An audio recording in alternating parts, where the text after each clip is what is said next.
Welcome to the GamesNet Berlin Europe podcast. Here, we speak with extraordinary games industry professionals and listen to their story, to learn all about what they've built and who they are. GamesNet Berlin Europe is the international games industry initiative of MediaNet Berlin-Brandenburg, the networking association for the media, creative and digital industries in Germany's capital region. My name is Simon Ohler, and I will be your host for this program. Today, we are speaking with Herwig Egon Casadoro-Kopp, or in short, HECK, H-E-C-K, and he's the CEO of Normalum Mixed Realities. The description for his company is enabling learning through meaningful stories, interaction, knowledge, and emotions, connecting the dots between cultures with immersive media and aiming to grow self-efficacy and foster personal evolution of players through technology and narrative interaction design. We are speaking about storytelling, of course, what is happening in the world, how Herwig chose or forged his own path in university, and what he found meaningful on his journey. We also end up at the I Ching, a Chinese tool for divination, which is one of my favorite topics, so I'm very happy about that. It's a whole journey. We go deep and through many places, so we hope you enjoy that. So please sit back, relax, and enjoy our conversation with Herwig Egon Casadoro-Kopp, or HECK. Have fun! Hello and welcome to the GamesNet Berlin Europe podcast with my beautiful co-host Simon. Hello, thank you very much. And our guest today is Herwig Egon Casadoro-Kopp, CEO of Normalum Mixed Realities, which he describes as enabling learning through meaningful stories, interaction, knowledge and emotions, connecting the dots between cultures with immersive media and aiming to grow self-efficacy and foster personal evolution of players through technology and narrative interaction design. Quite the description. Oh yeah. He's been active in the fields of cross-media, serious games and narrative design for well over 10 years. And we met at a maze in Berlin around 2017 or 18 for the first time. Since then, he was a guest and speaker at my conference Game On in Vilnius, where I worked before coming to MediaNet here. And now we reconnect here on the podcast after he's relocated to Venice, actually in English.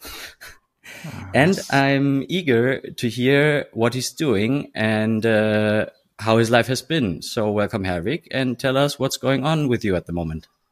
Well, thanks for having me. Thanks for the invitation. Spreading out some casual talk about, I hope not only myself, but interesting themes for all of us.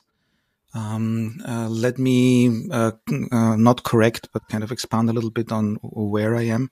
Yes, it's true. At the moment, actually, I'm really in Venice, Venezia. But I'm going back and forth, so I'm not totally lost to Berlin. Don't worry. You might say I'm the last European. Of course, I'm not the only one who might want to claim that title. And it's not a title; it's just given to anybody who is European and travels maybe in between countries. Look at this. So I'm also in Vienna because I'm born in Austria, so I'm visiting my family very often too. And these three countries, all in Europe, as far as I know. So joyfully doing exactly that right now. Right. And we usually start off with like topics that you are interested in at the moment or that are on your mind. So if there's anything that you are working on at the moment or that's like currently occupying a lot of your headspace, that's a good entry to start. So tell us if there's something like that. Sure. Can you tell me again, is the subtitle of your podcast, it's GamesNet Berlin.eu, right? So it's that's our URL as well. And the subtitle of it, the real full title is of our podcast. Yeah, GamesNet Berlin Europe podcast. Okay. Because there's an important word in it which comes to my mind as an answer to your question. So it's Europe, and not in the maybe a little bit less prominent and more kind of Europe is there, but what does it do? what is good for way of thinking, but more of Europe became very important in the last kind of 2.5 months, because we many Europeans feel that this war, which we are experiencing here for the first time in Europe, also that can be challenged, of course. Looking to the war in the wars plural in Yugoslavia, or the war in the Kurdish areas of 3 countries actually. So there is there was still a lot of war ongoing, but our perception of it was that in Europe there was peace for 75 years, and this is gone now. This deeply affects me. This affects maybe all of us. And yes, it might also have a place in a podcast, which is about kind of maybe games and fun stuff, lighthearted things, and the joyful escapism, which sometimes is attributed to producing and engaging in games. So Europe and our geopolitical kind of troubles, which boiled up, which probably are not just the last 2.5 months, the illusion of being safe in Europe, whatever that means, the buildup of it in the last 8 years or even more, and our blind eye, even as Europeans, to all that is definitely a theme. We just have to kind of switch on radio, on television, or go on the interwebs to check what different polarized things people are throwing around, and how insecure the world has become for let's say kind of privileged middle class European games producer or player.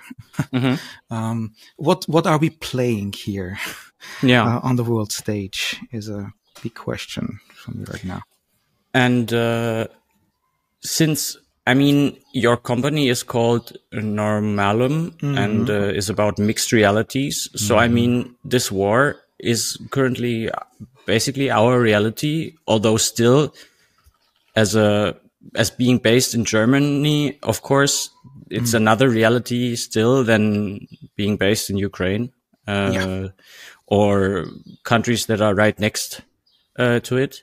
But I assume that from knowing you and like having spoken to you before, you are somebody who deeply thinks about these kinds of topics, and this always also, as it affects our reality, it also affects your work, I would assume. Have you already like had time to, let's say, digest and take this into what you do, and maybe also explain a little bit like what you do at the moment right now, so people get a grasp of what that is? And I will put a little question on top of it also, because this is quite the opening, and I'm immediately curious. Yes, you're describing the reality, that is happening. What does that mean to you, in addition to Florian's questions? Because it's happening. It affects all of us. What does that really mean? So let's maybe talk about what that means to you, why you are opening this podcast with this. I think that would be interesting as well. Yeah. Well, I'm scared. With a slightly uncomfortable laughter after it. I'm scared of this situation. This situation of a imminent or possible third world war, nuclear strikes, and sorry, I was young enough in the 80s to kind of have gotten a part of that kind of nuclear threat. It can go wrong tomorrow. Including the Chernobyl disaster, which of course is more the side of using the nuclear energy in safe ways, which went very wrong there. And it was the Ukraine. It was in nearby Kiev, in Chernobyl, where also I as a child got affected by that somehow. That was a sort of normal for me. And this normal of, still thinking that history, has ended. And I'm not very fond of this kind of, quotation, but some people were kind of, saying that history, ends. The West has won, or at least democracy has won, or a certain kind of, system has won. Whatever that might mean, is, those people and kind of those memories of a normal of, more and more security, and when going further away from possible conventional wars or a nuclear war, this kind of normality has been shattered, for at least kind of 3 months now, since the invasion. But I think it was imperial already beforehand, but I didn't fully see it, or I wasn't kind of wanting to look there, in depth. So if you ask me if you insinuate that I'm thinking deeply about that, I'm not an expert in geopolitics or international relations. I had to read up a lot of stuff. So I'm thinking, as much as I can about this right now, even though it's not my theme, and I wouldn't call me at all an expert. But at least one thing I could put on the banner, and that is I'm a big fan of complex problems, and complexity in itself. I think that our brain is made to digest a lot of clues and form a picture, or at least kind of find patterns. And here that's what I'm trying to do, trying to find patterns, and that might lead to an assessment, also personally. What you ask me, Simon, how does it affect me personally? Well, first I have to digest that normality is broken. Like Jim McGonigal said, reality is broken. I think no, normality is broken, and I was beforehand already sure that normality doesn't exist. Normal is fiction, so that's why I called my company Normalum, because I think that we are always negotiating, we're always changing that kind of normal. It is just a snapshot of our in a maybe also only an individual snapshot in a society which creates its norms and changes its norms, its viewpoints. So, and yes, we are living in a mixed reality, which is now heavily influenced by pictures which are utterly gruesome. Surprise, dear European, that's me now. War was always like that. So it's absolutely horrifying, how that looks, the aesthetics of destruction. That the charred, blocks where hives of where people, families live, which are kind of, known like that kind of all over the world. And as every day, as if this is gone in a blink, there could be a missile being hit, there's a fire breaking out. The whole thing looks like a piece of coal afterwards. People stumbling around, in their half torn apart kitchens, and pieces of their normality, of their neighbors, lying around on the ground. And we are not saved from these pictures. Do we need to be saved from these pictures? Well, again, we are constructing, and that's part of my interest in general. We are constructing our world, I think, with storytelling, with all media means at our hands, which then, through our world building in our heads becomes our reality. But it's first fiction. So what we see becomes our accepted norm, our accepted, that's what it is right now. And then later on, I'm oversimplifying, a memory, which is being categorized as this, it was like this then. And of course, it never was like this. Only we remember parts of it, maybe some pictures, maybe smells, and so on. So all together in a synesthetic form, makes the pattern. And this pattern is part of the world we construct and we can talk about with language. So if you ask me what changed, I think also my language changed. I'm trying to find ways how to express these kind of impressions which we get bombarded with. Luckily here in Europe, here in in the middle of Europe, meaning kind of, let's say Germany, let's say kind of Austria or Italy, not yet with real bombs. But that is a possibility, and this kind of possibility to reevaluate the possible ephemeral sense of security every day, maybe in minutes even, that is something deeply disturbing, and I'm not sure how to kind of turn this into something productive yet, honestly. Yeah. I'm mouth open in big parts, and I'm trying to rationalize things. I'm trying to look at history, engaging in conversations like with you now. But do I know already what to do with that? Probably not. Mm-hmm. Yeah, I see. All right. It's hard to somehow find a segue from that and to. I agree. To respectfully, I get why it's funny, but like no, it's very funny. why like I would like to respect the topic, but I also don't want to dwell on it. So it's hard to find the perfect segue for it. Yes, of course.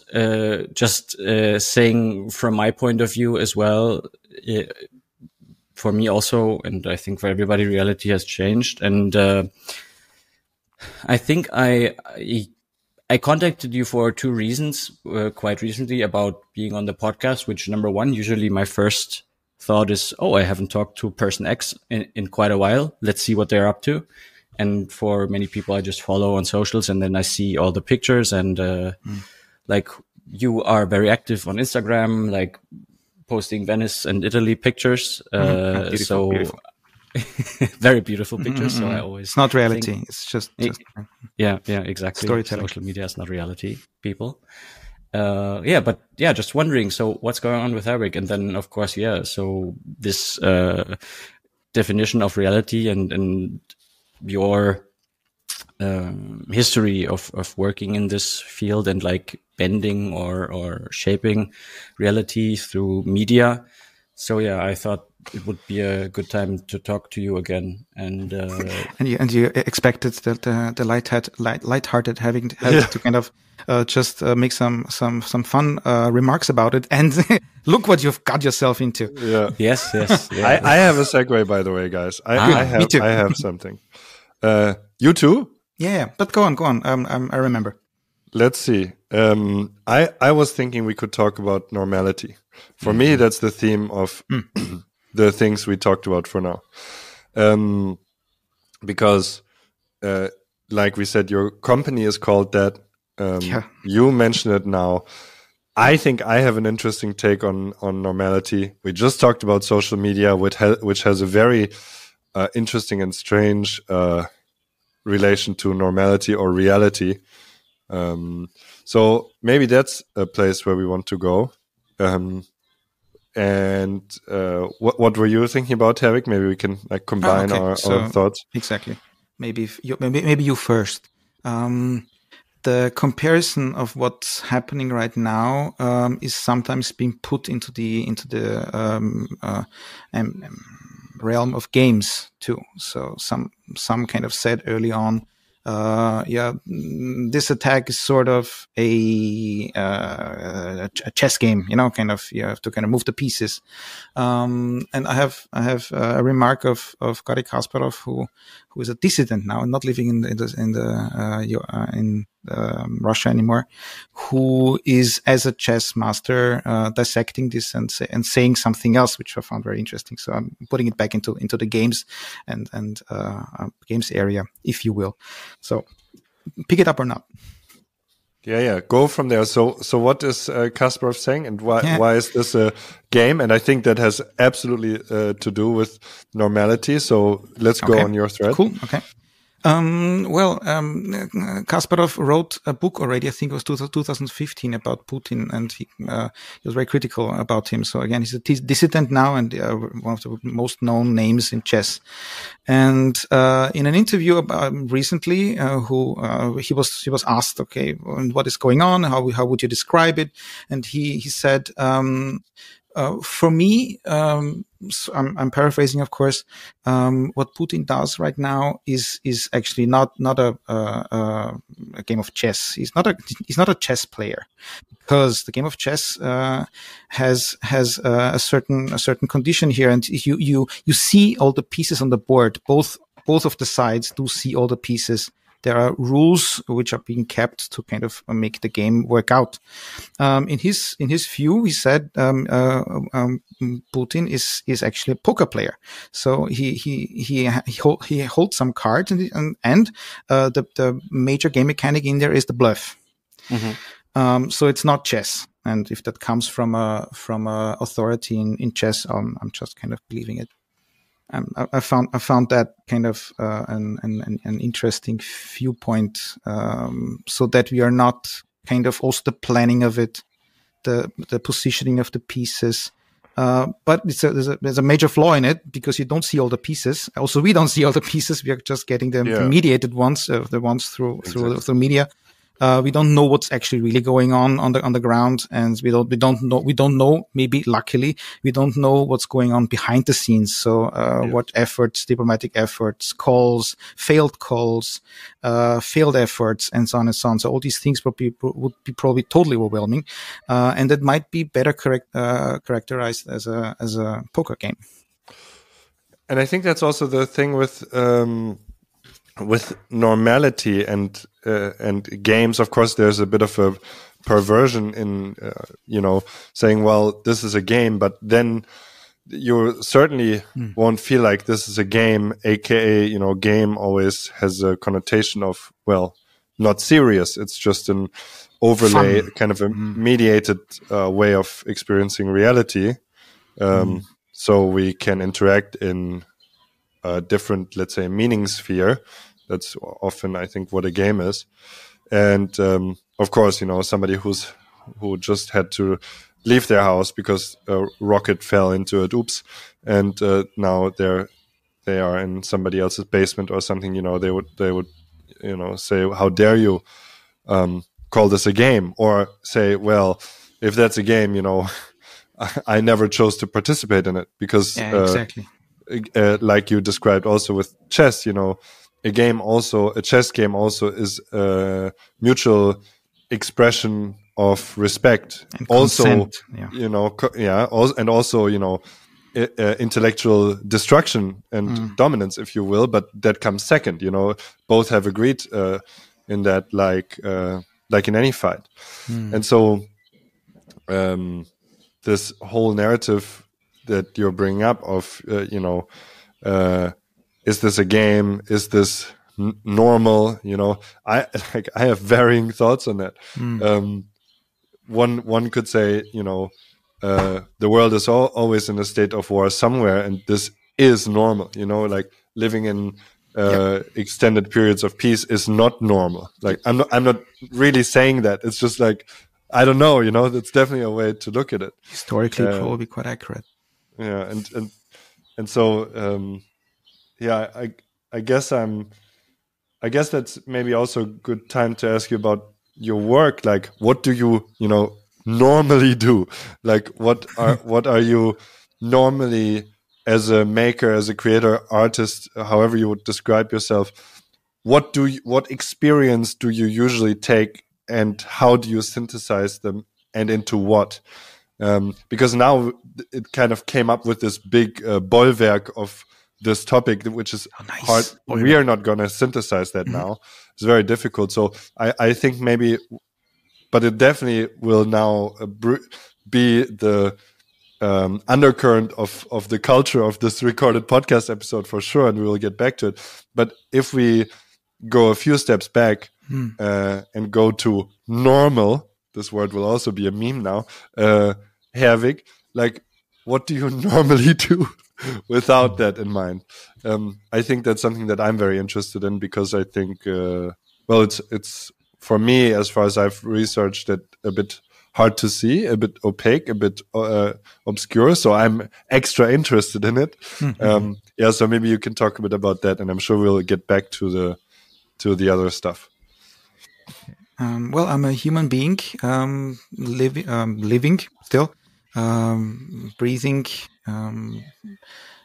eating, and pattern recognition. That's what I do the whole day. And is this professional? Well, maybe in parts, yes, because if you home in on the pattern recognition, and the result of also my studies, that fiction creates reality, then you could kind of pinpoint my professional interest and what I do, to find ways to participate in the future of storytelling and learning. That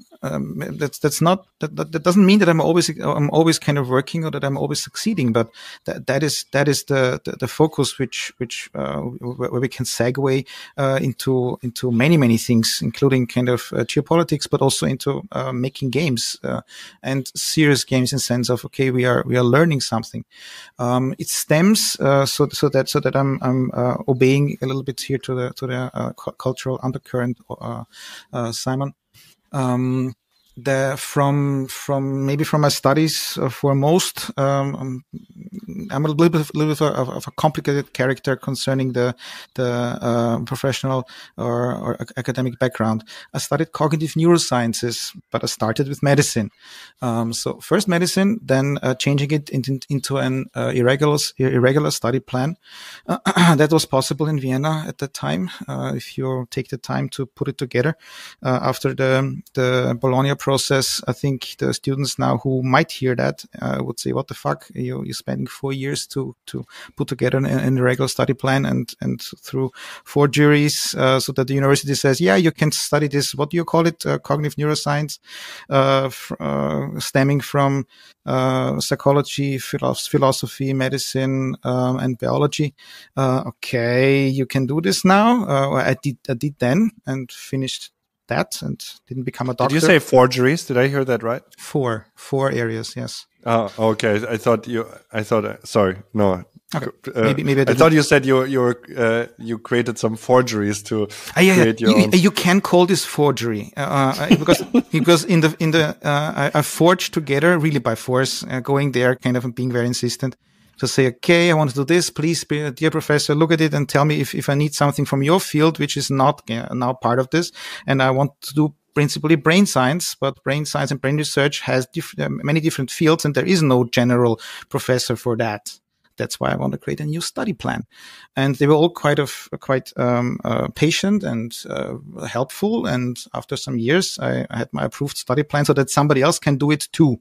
That would have been a question, actually. Is that something that you did for yourself, or basically people afterwards could also do that? No, it's a byproduct that other people can do that too. So it's called an irregular study plan. Individuelles Diplomstudium, and that was named in that moment by me cognitive neurosciences, plural, and some other people from different fields studied something similar. One was based, for example, in linguistics and English, and called it cognitive science. Yes. Another kind of biologist. So there are different kind of approaches to that, and that was also the idea. It's kind of not one.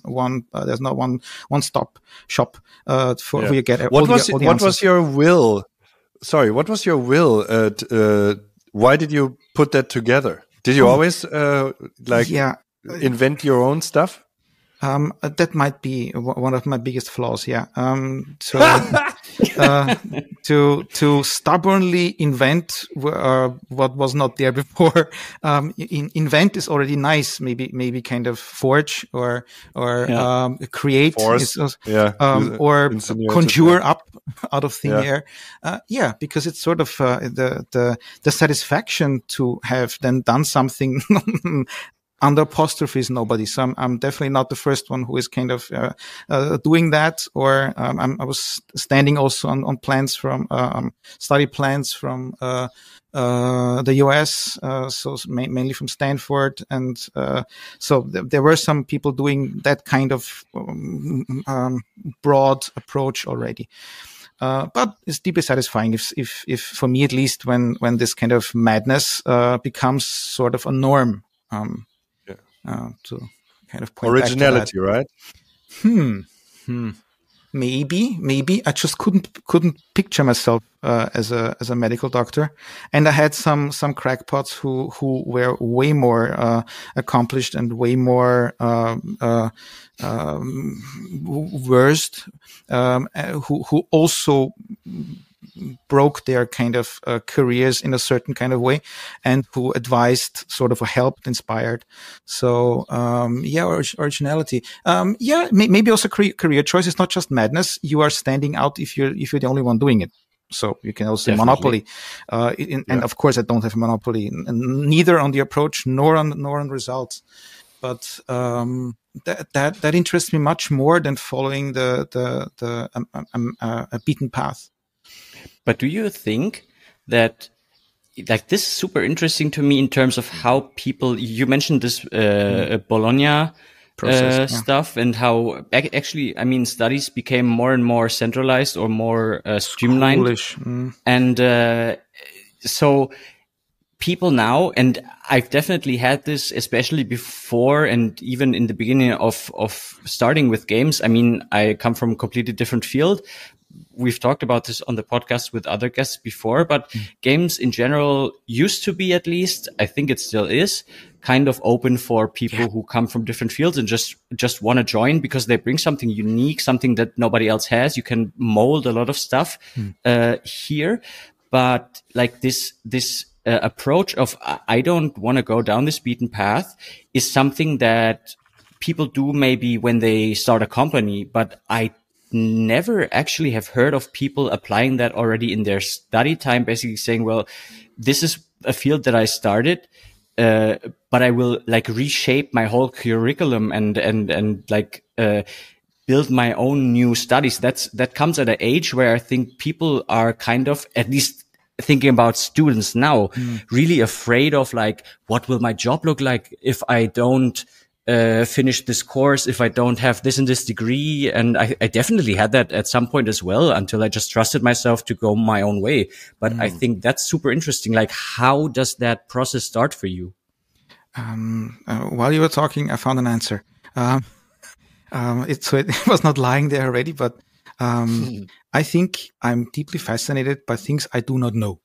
And I'm taking it seriously. So I'm not saying, yeah, sure. Let's kind of brush over it, and we'll find some kind of book, and or this professor says that, and then that's it. I'm sort of not trusting even myself with the assessment. And I think a good student should also know that they don't get the answers. They need to be kind of going maybe deeper with some things. And the epiphany, if you will, happened in the medical dissection course when a human body lies in front of you for 3 months, and you dissect the tissue. So that might be gross, but it's also deeply fascinating because there's a human being there, and this human being kind of was living, and it had all its kind of stories, histories, actually kind of inscribed in the body. But where exactly? Well, when you get to the brain, you get the brain in your hands, and then you have to dissect the brain. So you cut through the memories of people. And wow, that deeply moved me. Yeah, well, that's what we need to do. So there's a brain course, which is 3 weeks. I think I did it after Christmas at a certain kind of, when I don't know how old I was, 21. And that deeply kind of affected me and another friend of mine who we were both kind of stunned by that we did that we had to do that. And the focus was, what is that brain? How is it even possible to kind of, we didn't know, and we also didn't know who to trust to have a real answer. And the more we talked to people, the more it was clear that nobody has a real answer. So the conundrum stayed up, and I think it's still up. So there is no kind of, oh yeah, sure, that's what it is. And honestly, it may come back to this, but it would be very disconcerting if somebody says, oh, now we have this deciphered, we know exactly how the brain works. I would kind of, it would be so creepy. I would be very upset. Yeah. So because I don't trust people with that knowledge. But then I really wanted it. There must be a way how to find that now. We kind of, now in 10 years, that will be kind of solved. And there was also a push at the time for brain sciences, brain research. The Americans had about 10 years of a study program and poured some millions into it, thinking that after 10 years they have the answer. Nope. Sure. Yeah. Then surely it will only be 10 years. Exactly. Surely, Then in the end 90s, I think the Hernen-Ehret, the year of the brain was in Denmark. In Austria, we had also a year where they threw after, also something like that. So there was a certain kind of, focus on this.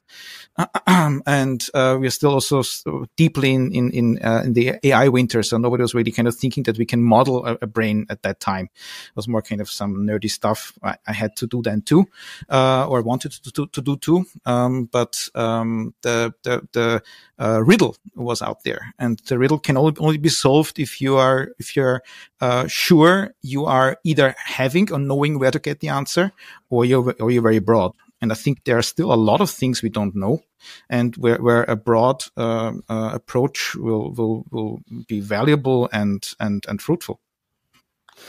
And I mean, from somebody who gives this kind of answer, I understand now how before, when Simon asked you like what a normal day to you looks like, how you basically also dissect your day into like, I'm a human being, I still breathe, I eat. Like it's this analytic viewpoint to a very mundane question is like sort of how I understand you to see the world now. But then from that point on, you somehow sliced through memories and thought of your own curriculum and started to go where whatever people haven't gone before. So we are like Star Trek now. And then, so at some point we come to this also again, mundane, but maybe not like games topic or realities in games. So still like there's a connection that we still need to make somehow. So where do we end up and how do we end up there? Well, there's another kind of step in between. If you start with this kind of thinking, you are kind of doomed. You are susceptible and sensitive to things you don't know, or approaches which you haven't tried before. Still homing in on one topic, but still where you can, if you're really honest, you haven't tried that. So the thing which actually brought me into games, I guess, was the decision to also inscribe it or try to get into the Academy of Fine Arts, more or less at the same kind of time, while winding down medicine and trying to get this individual study plan working. Academic wise, it doesn't make sense because you either kind of finish it or not, but you have kind of a double study running. Already one was comprised by 4 subjects, so it's a lot to kind of take on. But I thought, okay, why not? Kind of, I love drawing. I actually had a vocational study before I started with university in graphic design. So, if you will, I'm a graphic designer. That's fine by me. But I wanted to develop that, and I thought that the artistic viewpoint might tell me something about the brain. That is sort of course, not a result-based thing like science, but more kind of you look into yourself. You are trying to find expressions which are not looking like equations, which are not hypothesis versus experience and experiments to be repeated. But they are also experimental, and they are very creative. And I guess we all agree what definitely we are doing. Most of us, even those who consider themselves not so creative, we are creating a lot of shit. Am I allowed to say shit? Beep. You already you already did before. Yeah, a classic. exactly. Am I allowed to say bad? Hypocrisy. Every day. So, and we are doing it in many ways. So we are sort of a creative solution. Solutionist is a bad word, like barista. Problem solvers, creative problem solvers, and I'm a solutionist. Yeah, this sounds like a bad Netflix series from the 90s. So we are doing this, and I thought that's art, or getting taught how to do art. How awkward that sounds, and it was. Was a good thing to do in addition to everything else. But that brought me to the media class of Peter Kogler at the Academy of Fine Arts as I got in. This found me interesting somehow, and then changed to the concept art class of Renee Green, an American lady who was more fitting my conceptual approach, more or less. But the media stuff was kind of being hooked into my flesh. So it was the first class there being taught with computers. So there were computers all over the place. There were sound experiments. At least kind of the direction was very, very playful. Producing kind of contemporary fine art with new technological means, and now a little bit kind of oldish media art. And yes, games were already kind of part of that. We had I think a 3 months kind of course in game history. That was fun. I loved that a lot.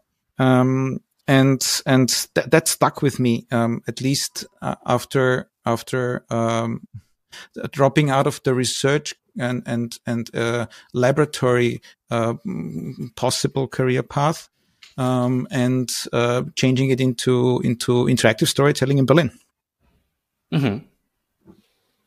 So, and from that moment, you stayed in Berlin? Exactly. So I left Vienna because of the not so very fruitful anymore cognitive science, neuroscience, brain science background. I say it because I can. Now you get it. There was at a certain point an initiative of about 100 people, 100 scientists in Austria, to get a grant of 12 million euros for the next years, I think it was 5-6 years, a proposal to the government, because there was suddenly more money coming in from somewhere. It was about 600 millions, and they wanted a piece of the cake, and they called it kind of an initiative for cognitive science or cognitive neuroscience. So I knew most of the people in there. Was socialized in that field, so all was great. And three projects where I was participating already in that kind of proposal. The bad thing was the government didn't kind of want it. So none of these things came to fruition. And this 100 people agglomeration of excellence in cognitive neurosciences got, and also interdisciplinary. This was interesting. They had kind of, the proposal was to need to work with 2 disciplines in each of the projects. Whatever you do, you need to work with not just your people, but with somebody from another field. That was fantastic. I loved it. But no money, no honey. And I'm so sorry, this was probably sexistic. Whoever honey is, it could be also kind of coming from the bears.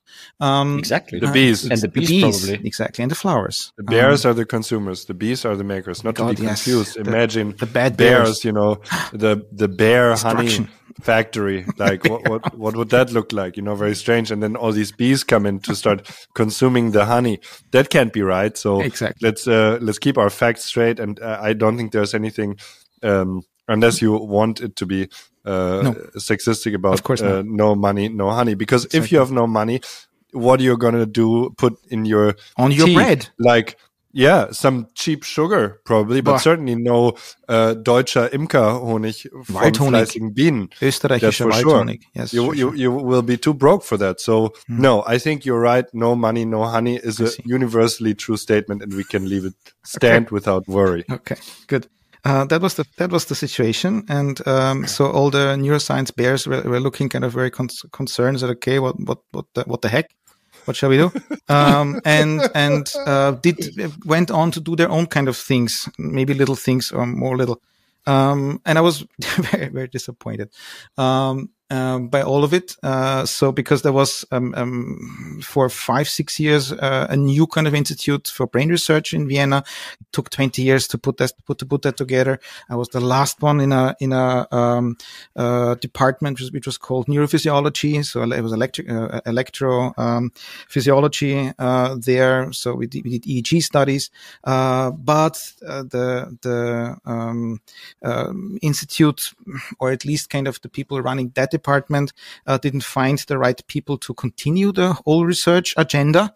So it was being closed down. And the rest was more medical research. And as you understood so far, I'm more interested in the broader aspects of cognition, and not into ion channels in nerve endings. So something very specific, very, very, very detailed. If it helps to clear some things, fantastic. So I probably can read myself into it, but the medical applications or the pathology of it is not so much my thing. And there was a big part, for example, pain research.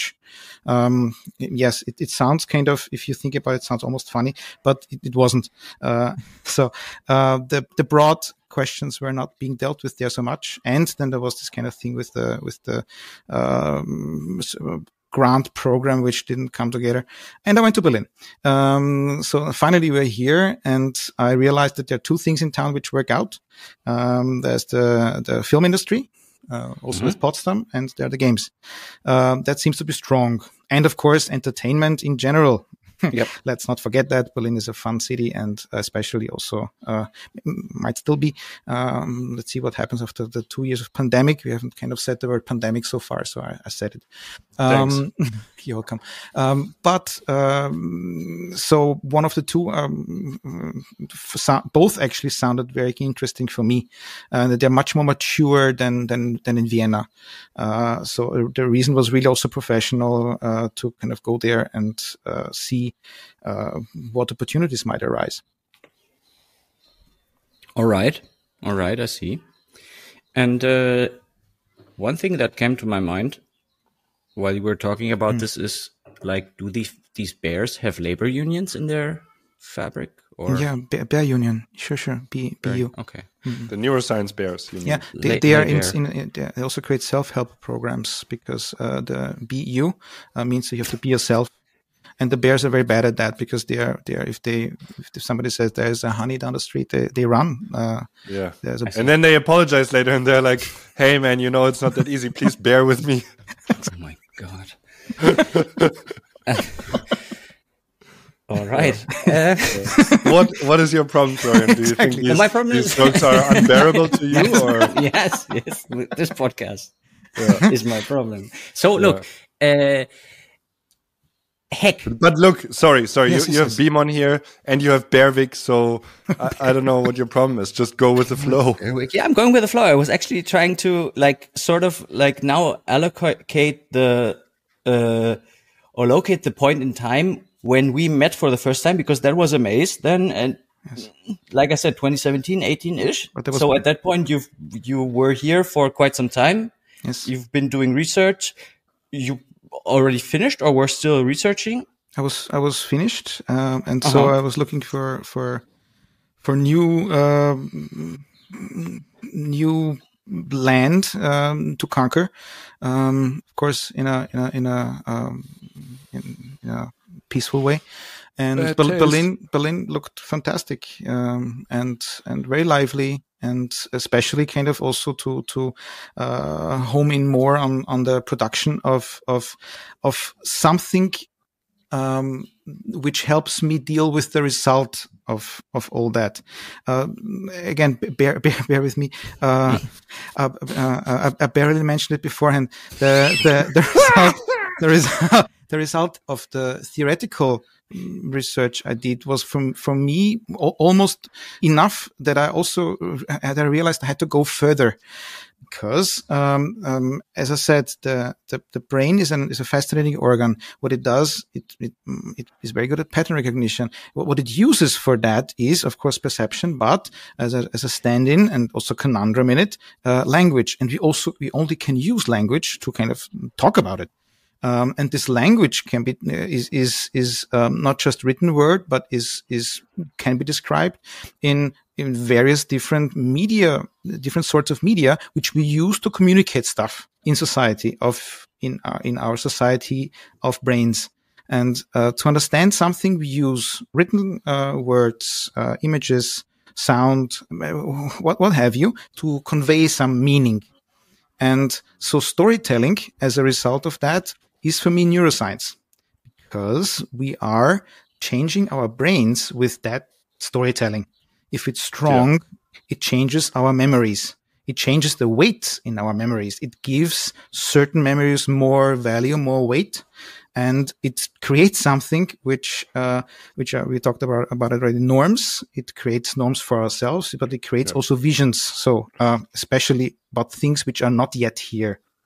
There's something to be really said about that, because that's something I use a lot when I work with people, my friends or clients that I coach, that it's really about storytelling. It's like, and I've also done this a lot of work with myself on that. And that's like rewriting your own story. And you described it so nicely now. It was very nice to hear that you kind of give weight to different experience, or you kind of redistribute weight in your memories. That's entirely possible, right? It's like, you are telling a story right now, and it's like, okay, what part of that story are you spending more time and words and descriptiveness on? And you're obviously leaving 99% of what's happening out because you're compressing it into time, right? So storytelling, as neurological rewiring, is a very cool thing. And I mean, that's also what culture is, right? Yep, it's like exactly. kind of deciding which stories are being told right now. That's also what media, and by extent, just a quick connection to earlier, maybe media manipulation is, or of course, well, preferential storytelling is always preferential. Every story already has a kind of a value hierarchy built in, because you're telling what you're telling, and you're not telling what you're not telling. So yeah, that's fascinating to me. I'm glad you brought that up, and I just wanted to underline that part of the story, because I think that's very important. Storytelling is the strongest tool we have to change reality. True that. Slash norms, slash normalities, slash your perspectives on how the world works, or also what you can do in that world. Sorry? Especially in the long term. Yes. Because, and that's why the pen is mightier than the sword, because the sword is obviously very mighty in this moment, because nobody with a chopped off head is going to tell a good story. But depends on their reality. Possibly.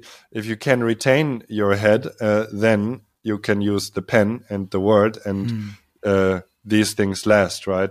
That's what books are, artifacts of storytelling. Those that survive are the stories that are still relevant. Yeah, that there's a crazy, ubiquitous nature to that.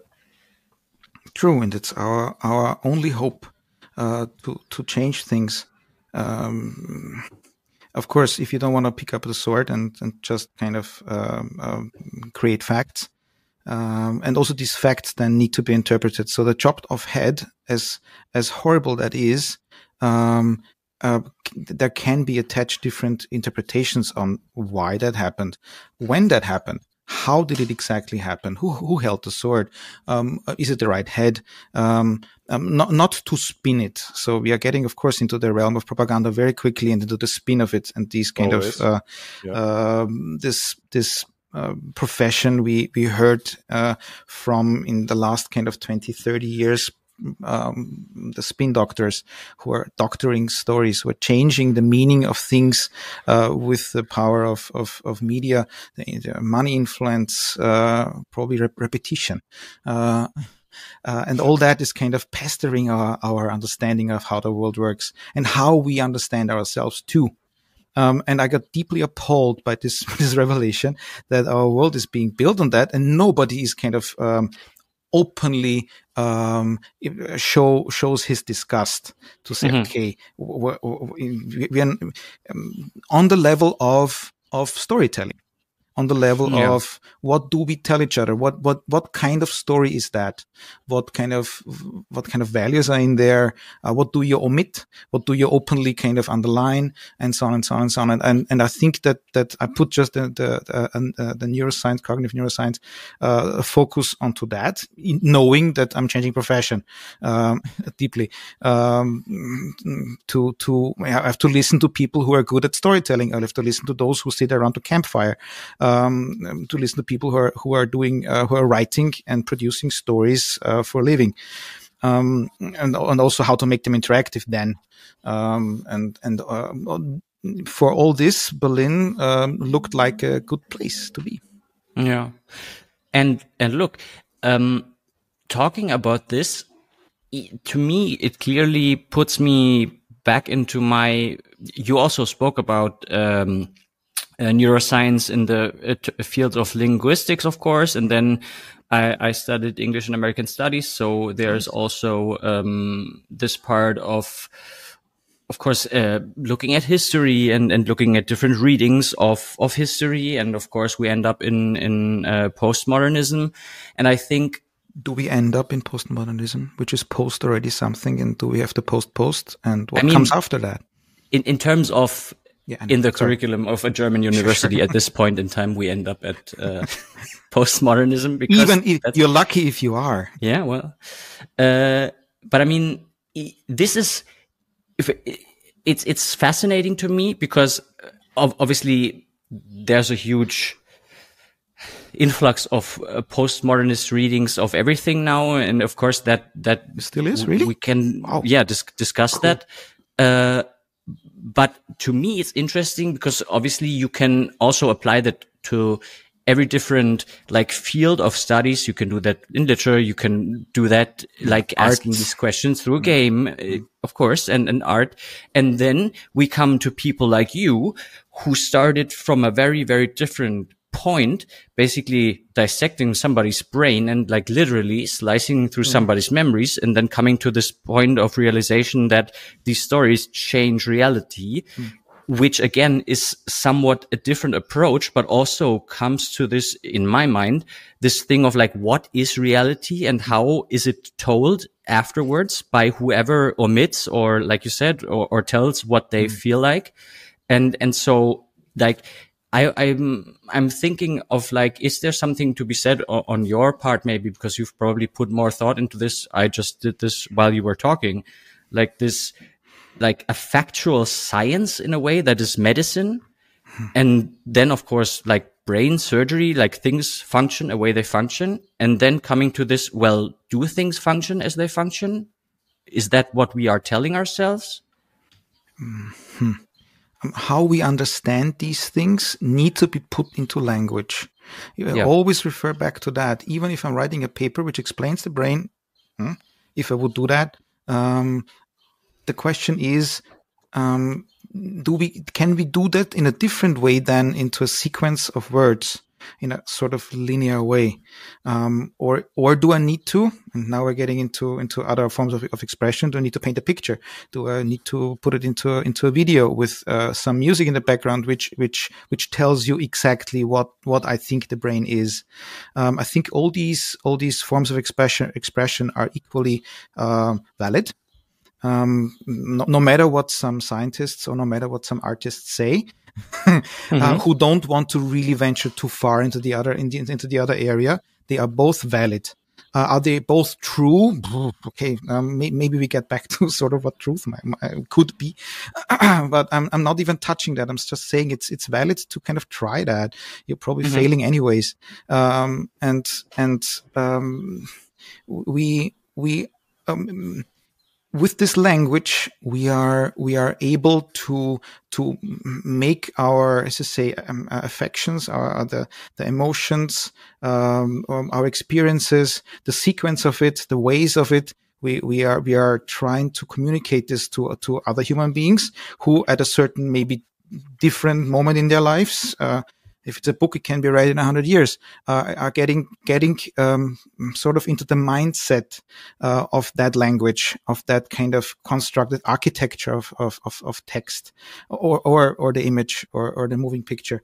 We, in our minds, simulated anew, meaning we are also into the business, definitely into the business of translation. So we are translating it. There's not a one-to-one. We are recreating it more or less in our own terms, meaning in our own concepts. So the base of it is language, but underneath it, the subsymbolic order, there is, I think, there are concepts. And it's another word for something which we probably understand only partly. We have these kind of concepts of things which are fuzzy, which are not so one-to-one, which are not depicting for each of us the same thing. And that's quite liberating in parts. It's also quite scary in parts. I think that's very much what postmodern authors were working on. They kind of opened up language into poetry. They tried to be much more precise with language, which is less precise, getting beaten up by other philosophers who are probably simply not able to do that. But I think it's a worth and valid approach to find meaning in constructing something, in creating something. And here it's, for example, an architecture of words. You can call them 1,000 plateaus. With Deleuze and Guattari, you could go into Derrida, you could kind of go to Baudrillard and the simulacra, not just your hypothesis, the approach of seeing the world through that lens. And I think it's if you are interested in it, you find a lot of meaning which could tell you something in your life, in your moment of understanding the patterns approaching in front of you, or the ones you're searching. And if it's not postmodernism, you go back to history, maybe 1,000 years ago or 2,000 years ago. Also, that is possible, and always, but always a translation, of course. Mm-hmm. There's translation work going on all the time, and I think it's so interesting now that we are, as far as it seems to me, always having the job of creating culture and also transmitting culture, and culture meaning basically the set of words we use and we understand in the same way. I mean, this is something that in a similar, in a comparable way. Again, we are not. We probably cannot do this one-to-one, even though we love the illusion that we can, and we are pretty good at that. So we are pretty good at making that work, using things that work. Yeah. Well, that's interesting. What do you mean one-to-one? Because for example, you used many words now that I didn't understand, and this is already a cultural. Sure. This is a cultural transmission task here, right? Maybe from academic to I don't know, self-taught philosopher or whatnot. What I was getting at is that I think it's so cool and important to make up a set of language that is useful for many people, and to also use this language because that's what I heard you say, in different formats. For example, I think one of the best formats for that is music, because I agree. That really connects people super hard, because I don't know anything. For me personally, nothing transmits a feeling as well as a good song, you know? Agreed. Mm-hmm. Yeah. And so that's cool. And I wanted to ask you, I know, or as far as I know, you are working on games, or a game that has very specifically, and it's a serious game, mm-hmm. Has a cultural transmission task. And I was wondering if you wanted to talk about this a bit. What is this? What are you making? What does it do? Why do we care? The last question is highly important, and I agree that we need to pose the question also to myself. Well, it's a palace. It's called a palace, but it's also a palace, at least parts of it. It's called the Palace? Oh, Palace. Or just Palace? It's a prototype name. But quite literal. There is a palace involved, a Chinese palace, imagined from 1,600 years ago, during the Three Kingdoms period. Imagined because those palaces don't exist anymore. And why to put it into a game? Well, because, I conjured up that kind of, conviction that, it's still not ruled out that games are really so much worse in teaching something than books. Mm-hmm. I said it in a pointed way, because of course I think that they might be even better, but you have to do it right, and right means kind of an attempt to do it right. Serious games, as you said beforehand, also making the fun of it, the fun part, pointing to serious. Can games which are serious be fun? Yeah, if you like learning, if you like serious things, probably that's also fun. And I think in serious games, seriousness isn't the major factor. They can be fun and should be fun also, please. That's one thing. On the other hand, kind of, well-designed serious games which teach adults something, are a sort of a rare field. Of course they exist, but getting people to do different games than the blockbusters, and different things, different concepts than the usual genres, that's already difficult. But with the motivation that they might also learn something, there is a possibility. And as I'm fascinated with the process of learning and how memory works, we end up in a game where you, besides living through maybe a little story and a cultural background, you also learn to decipher or recognize Chinese characters more than you knew 10 minutes beforehand. Or let's say kind of, if the game is fully blown, you're in a prototype stage, it might be hundreds more. But is that the main goal of the game, to learn Chinese characters? That would be great, but no. Why is it great? Because of course it would be great to kind of just learn through that. But if I take myself seriously with this in a serious game, I of course I want to hopefully tell a story which people care about.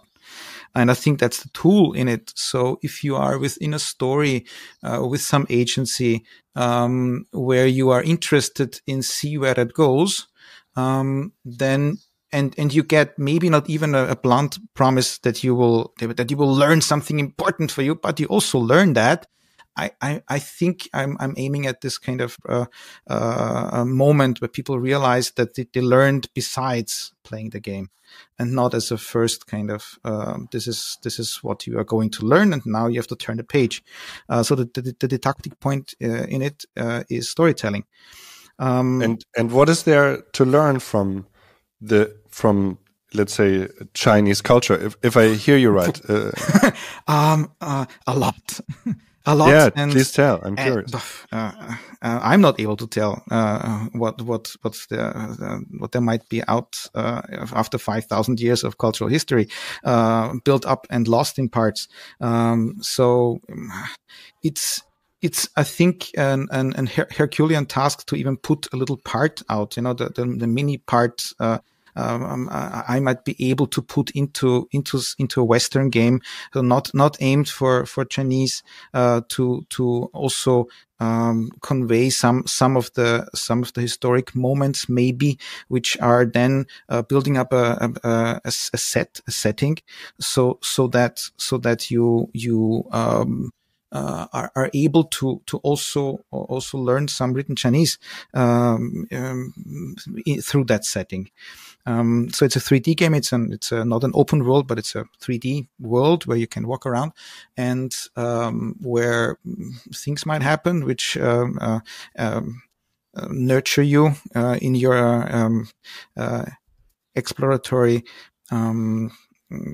aims, exploratory willingness. And you are exploring like a kind of walking simulator for a while. These were quite high grossing kind of game types, to walk through things which teach you stuff too. And if you want to read more, you can read a little bit more, but not all too much.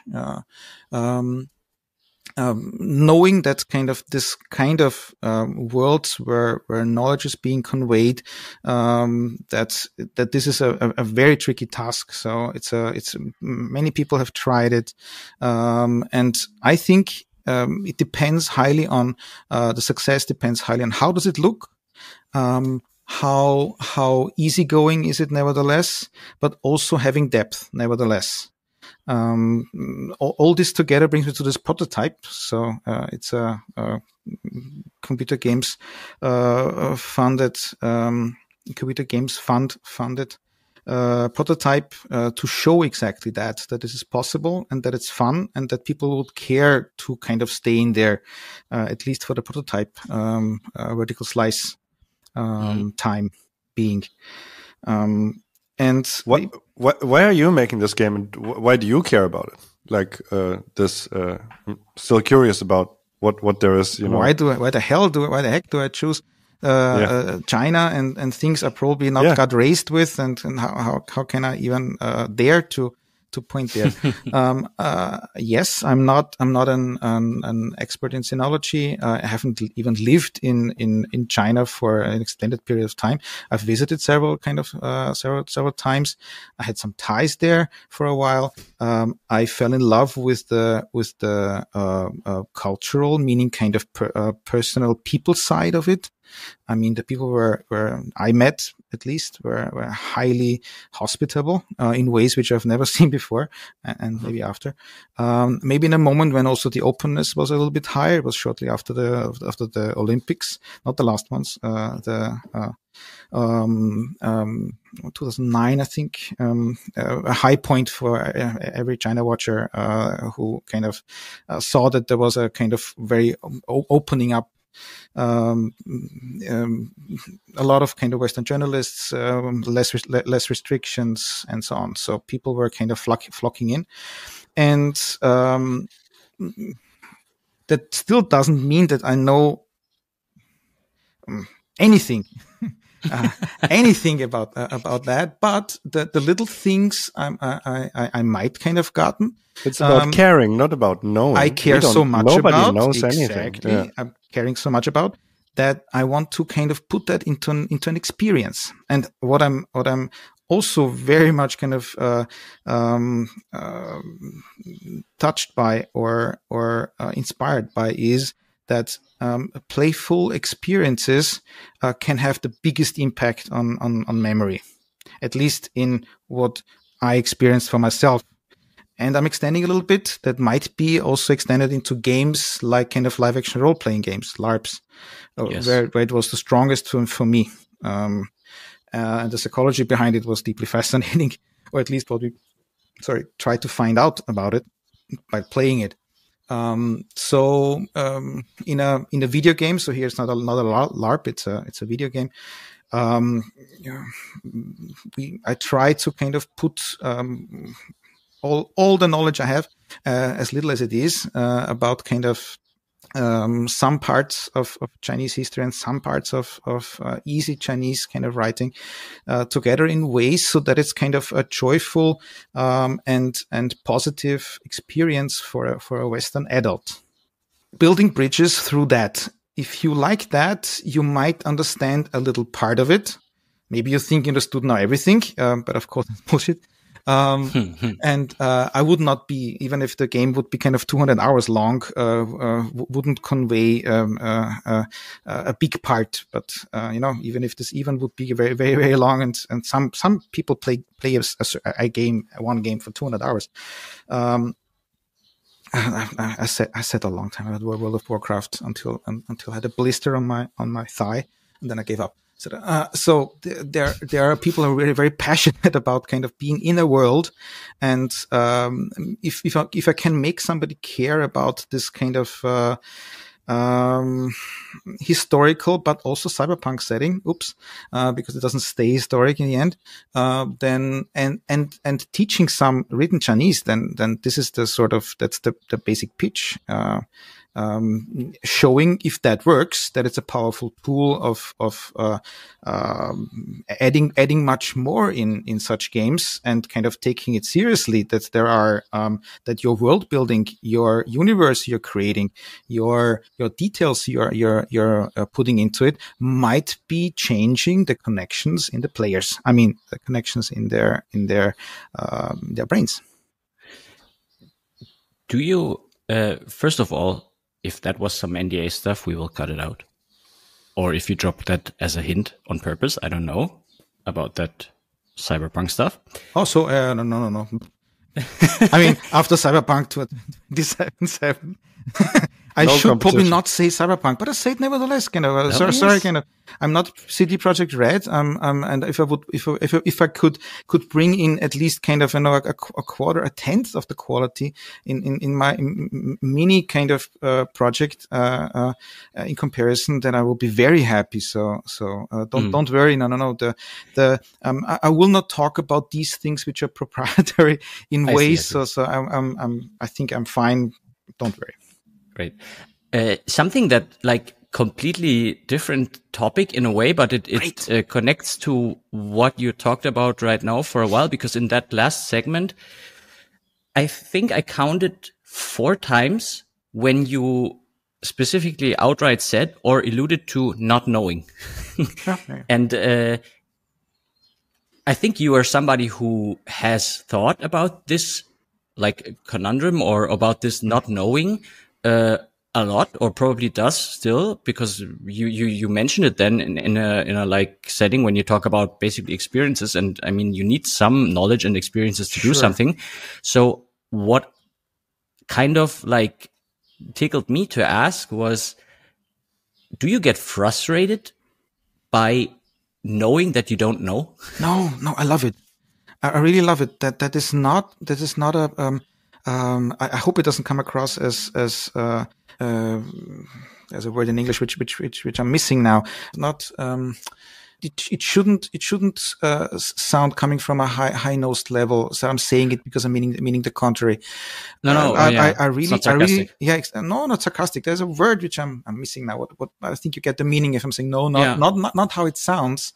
I'm not loving it in sense of, in the end, I think I know a lot. Ha ha ha. But no. I have to. I was actually asking a serious question as well. Yeah, I know. I got that. Yeah.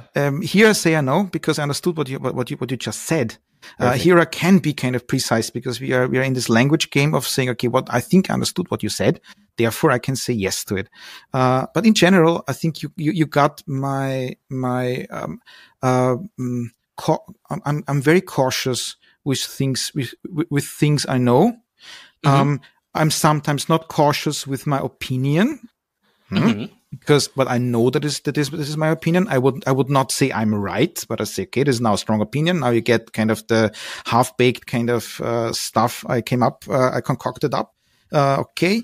But to be really sure that this is the case and nothing else, that would need really science behind it, and it would need science until it's kind of disproven by other science.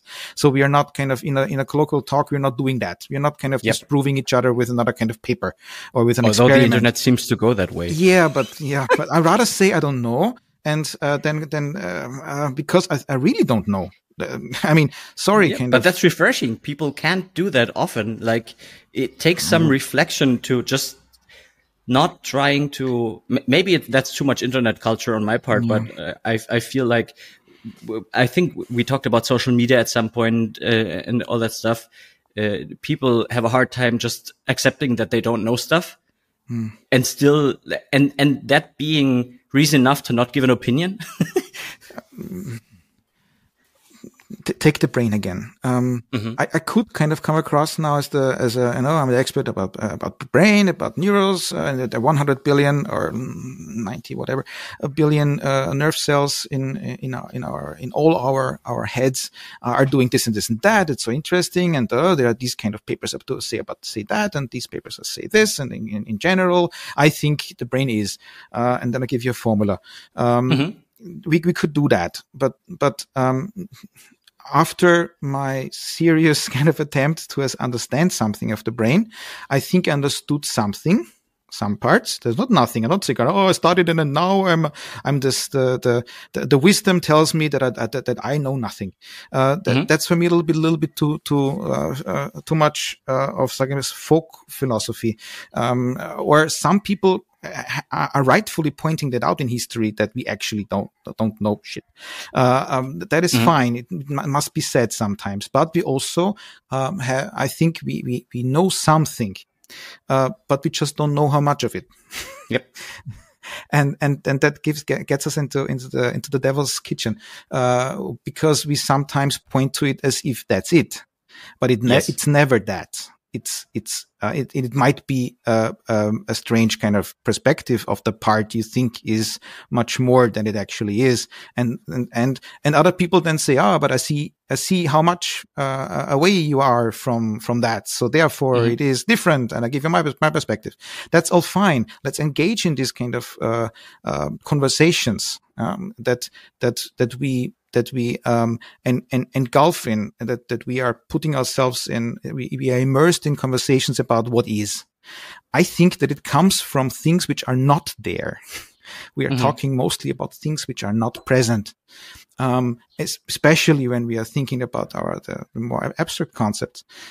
So what we do then is having these conversations and still think that we talked about something. And that's fun. We can plan with that. No problem. We can also see if our plans come to fruition, at least, if we look at it and see what kind of parameters changed and what not. But in the end, not knowing is the norm, if you're honest. And I can work with that better. I not just working, it keeps the right kind of curiosity up. I also know certain things which I might not research until the end of days, which I think, okay, fine, I know how to walk a stair up. I will not research how the fuck that happened, how the beep happened that I could go up the 12 stairs with my body. That's kind of psychomotoric things which I learned as a child. That's not the things which interest me. I still do not know how I do that. Honestly, I don't know how. I cannot explain it to you. I need to kind of study that, but I can do it for you. I could walk up the stairs and you say, "Oh, great, he can do it. He's a valuable member of the class of people walking up the stairs." Yeah.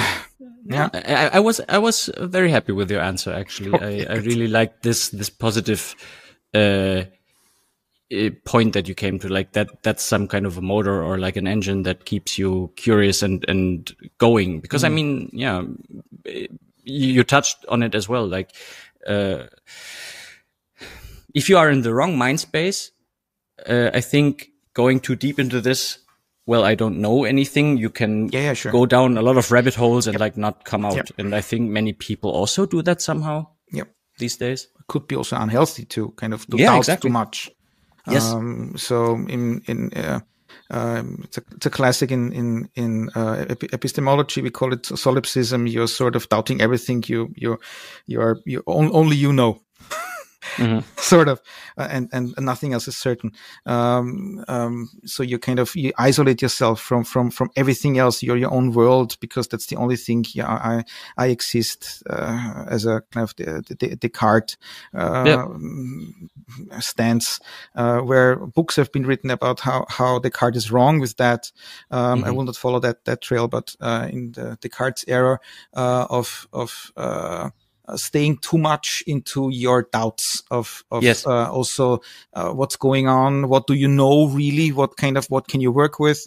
I'm more practical in parts. I said, okay, we have to work with something. We can also put it into question theoretically, no problem, and we see where it ends, also with the mind itself, and with also a game. But at the end, we can ask Simon, and Simon says then, is it fun or not? Do we care or not?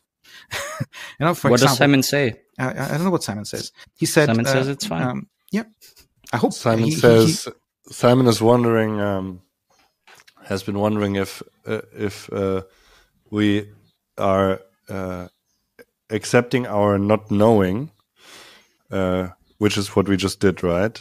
Yeah. What do we do about uncertainty, and especially to tie it back to our opening topic, the fear of what an uncertain, not normal, all quote unquote, future might bring. Because for me, I don't have any fear at all. Honestly, I have to honestly report. I don't have any fear at all about the war, for example. Not that I don't think something bad might happen, but I'm not afraid, because it's so highly uncertain that like all experiments for me seem futile. Like all thought experiments, all possibilities seem futile. And by my philosophy, I don't know if it falls under solipsism or not. I have to do what I'm doing. I feel like most people in the now war-torn regions do the same. You see them continuing by their day with a higher degree of suffering and so on. But that seems to be what carries people through, is the duty of the day, eating, breathing, and so on. So how do we reconcile? How do you reconcile, Heck, the not knowing and the contentment in not knowing, and then being faced with uncertainty and even the fear that you attested to yourself? I'm very curious about that. I mean, you brought out today that the unknown and not knowing is sort of my thing. That's what I do. I don't know, and I seem to be happy with that. Isn't that strange? Okay, the unknown. I'm trying it. Has the unknown? We could have three approaches. You could either use science, find out in a methodological way.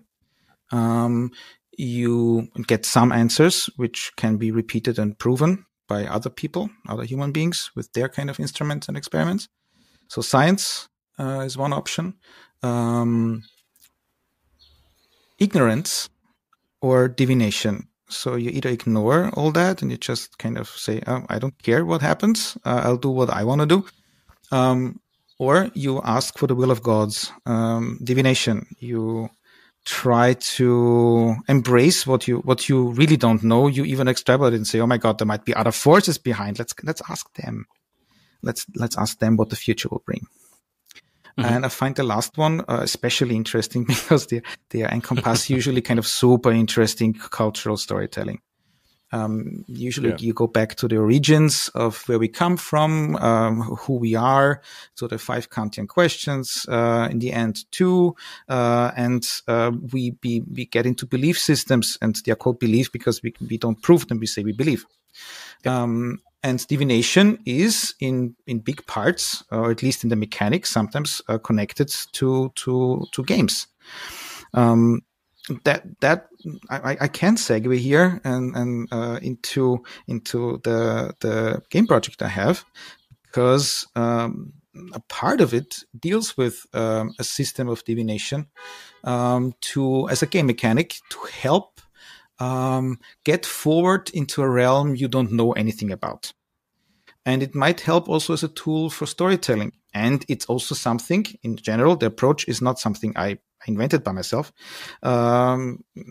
There are systems of divinations the Romans used. There is the Roman augury. When you look at how many birds are flying at a certain kind of moment, we have the Greek geomancy, where you kind of read the future from fallen sand or earth or structures of stones.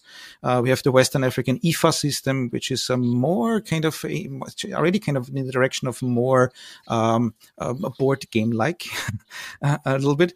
And some people kind of looked into the entrails of animals, the haruspici, or into how the liver looks in sheep or poultry. Yes, that all sounds like kind of helpless, superstitious fortune telling. But what is fortune? What is we want to know from the future? Usually the answer is we want storytelling which keeps us going or makes the unknown bearable. No pun intended now. So we try to control our destiny with it. The Book of Changes, the I Ching in China, one now of the oldest system. Now you're bringing it up. We're almost done. Now you're bringing it up. One of my main fields of study. I was so interested. I tried the book. Some say it shouldn't be an oracle book; it should be a book of wisdom. It was partly used then to not to go away from a more divination part from. Being a mage, being a priest to foretell the future, into some kind of state theories, to also use it for how to run a state properly. As Simon, I think, is very well aware of the highly influential translations in German by Richard Wilhelm are in parts kind of putting a Western mind into the shoes of somebody of 2,000 years ago, 3,000 years ago, written, of course, then later on, but into a practice of rituals to kind of find out what the future beholds. And that's still in our scientific times highly interesting, and I think it's still valid, especially if you're a playful type, and especially if you are daring to say, well, I give some control now to the dice, especially if the dice are kind of made to, or designed, evilly designed, of course, to into some outcomes of a certain value, of a certain kind of direction. And I think what I would suggest is to others have done this, I'm sure, to look also onto a divination system like kind of the I Ching, not just in terms of wisdom, but onto a game, onto the aspects of game design. What is it designed to do? Who came up with that in sense of to create significance, to create meaning, to be so highly influential that this system has changed the lives or decisions in a certain kind of point in time of literally kind of millions of people. And I'm fascinated by that, and I think Simon too. I am. I want to talk about something related to the I Ching. I don't know what. Can you do me a favor and ask me something about it that sure. you want to know, maybe? Let's put it like this: how much do you trust a system from a different culture, which is maybe thousands of years old, to be meaningful in your current life circumstances? How do you manage that? Yeah. Okay. So. Great question. first of all, the I Ching is very well translated by a very trustworthy guy, Richard Wilhelm. And so he did a good job of putting those ancient Chinese words into understandable German words, who are evocative of the esoteric, but they are still very understandable and relatable. So that's a great start. There's a great cultural transfer that has happened, and that is proper. Otherwise, I couldn't vibe with it. That would be difficult. So that's a really great start. And I guess to briefly explain what the I Ching is, it is called the Book of Changes, and it contains 64 signs made out of 6 lines each. If you look at the South Korean flag, it has these 4 trigrams, which stand for heaven, earth, fire, and water. And each I Ching sign is made out of 2 of those trigrams. So that's probably the most, or like if you look into a dojo or something, you see these lines that they represent these symbols that stand for the I Ching. And then you throw coins and you get the lines, and you basically often get 2 signs. When you ask the oracle, you throw 3 coins 6 times, you get 6 lines, and some of them change, and then you get 2 signs. So you get a one sign that kind of, depending on your interpretation, that represents the current state, let's say, because you're asking a question, right? What's the best thing for me to do about the difficult situation in Europe? Pretty big question, but that's something you could ask. And then, or maybe it's, what should I do about this girl that I'm texting who doesn't text me back? Also a good question to ask. Both questions, nothing. I just tried it here. Yeah, nothing? Yes. Nothing. Nothing. Okay. That's do nothing. Do more nothing. Yeah, do more of nothing. Exactly. Quick throws, man. And so, and then you get 1 sign of the current state, maybe, and then the change, what it may change to, depending on your behavior. So that's the quick explanation of how this divination in particular works. I find it very practical. And so your question was, how do I manage that, the importance of that, or how that might relate to my life? Also, given that it's from a foreign culture, right? And years. Thousands of years and translation in between. Exactly. Well, actually, I think the last point is very, very good because I like old things. I like timeless things, and I like things. I always say, these texts, they're like sharp and well-made knives. They are folded. They've been edited, folded, and then sharpened. So lots of layers and lots of removals. And so they have an essential nature to them. I find that very interesting. And so you just fold from old shit from history and make it your own personal metaverse. Congratulations. This is how our mind works. And then so sorry for the sarcasm. I didn't mean it to be sound meaning.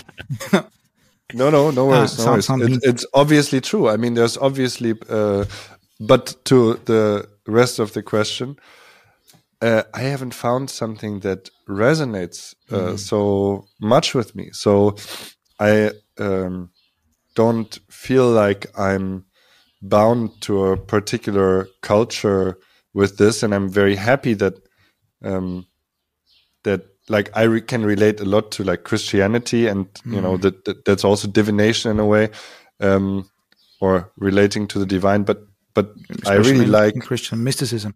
Yeah, I really like the Tao, and this language.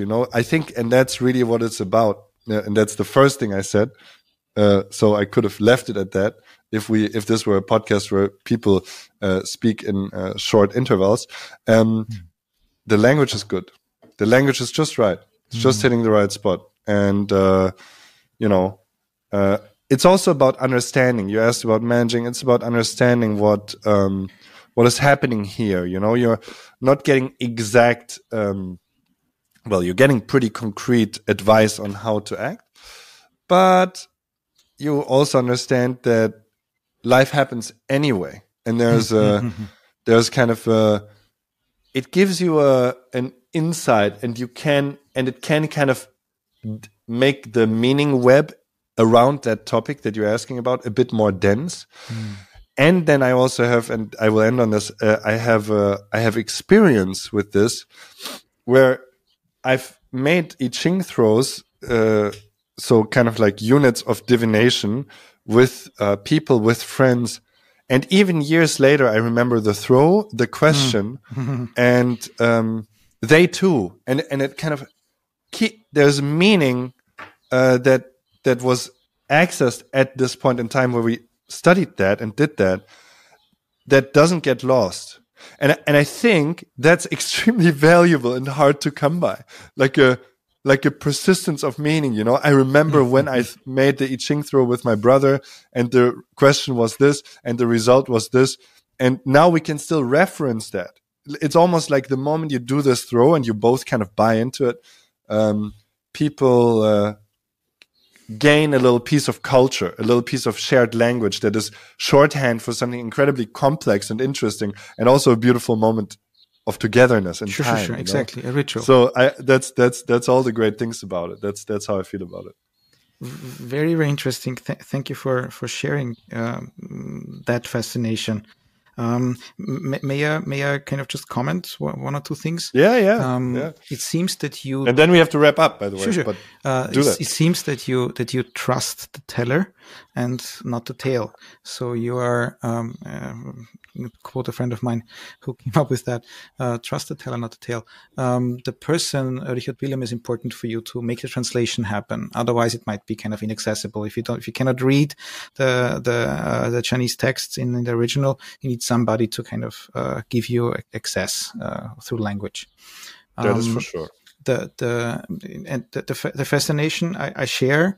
It comes also from my side, as you heard I didn't put the scientific mindset out with the scientific bathtub and the babies kind of going out in addition. So I'm still fascinated by this, knowing that what we do with these systems is telling us a particular story, making a certain moment memorable. I don't think that we are, I think we are creating meaning through it. And that is fine, because that is also a decision.